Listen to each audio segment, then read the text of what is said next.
شروع اللہ کا نام لے کر جو بڑا مہربان نہایت رحم والا ہے۔ ان فرشتوں کی قسم جو ڈوب کر کافروں کی جان کھینچ لیتے ہیں، اور ان کی جو مومنوں کی جان آسانی سے نکالتے ہیں، اور ان کی جو تیرتے ہوئے جاتے ہیں پھر لپک کر آگے بڑھتے ہیں، پھر دنیا کے کاموں کا انتظام کرتے ہیں کہ وہ دن آ کر رہے گا جس دن وہ زلزلہ آئے گا، پھر اس کے پیچھے اور زلزلہ آئے گا۔ اس دن لوگوں کے دل خوف زدہ ہوں گے اور آنکھیں جھکی ہوئی۔ کافر کہتے ہیں کیا ہم الٹے پاؤں پھر لوٹیں گے؟ بھلا جب ہم کھوکھلی ہڈیاں ہو جائیں گے تو پھر زندہ کیے جائیں گے؟ کہتے ہیں کہ یہ لوٹنا تو سراسر نقصان کا لوٹنا ہوگا۔ تو بس وہ ایک ڈانٹ ہوگی، اس وقت وہ سب میدان حشر میں آ جمع ہوں گے۔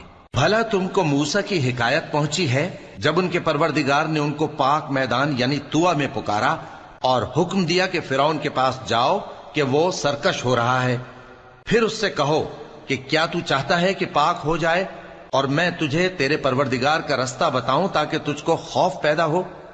غرض انہوں نے اس کو بہت بڑی نشانی دکھائی مگر اس نے جھٹلایا اور نہ مانا، پھر لوٹ گیا اور تدبیریں کرنے لگا۔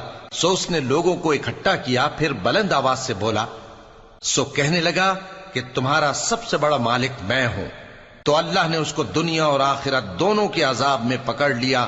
جو شخص اللہ سے ڈر رکھتا ہے اس کے لیے اس قصے میں عبرت ہے۔ بھلا تمہارا بنانا مشکل ہے یا آسمان کا؟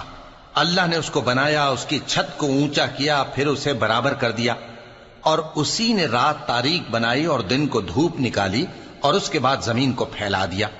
اسی نے زمین میں سے اس کا پانی نکالا اور چارہ اگایا اور اس پر پہاڑوں کا بوجھ رکھ دیا۔ یہ سب کچھ تمہارے اور تمہارے مویشیوں کے فائدے کے لیے کیا۔ پھر جب وہ بہت بڑی آفت آئے گی اس دن انسان جو محنت وہ کرتا رہا یاد کرے گا، اور دوزخ دیکھنے والے کے سامنے لا کر رکھ دی جائے گی۔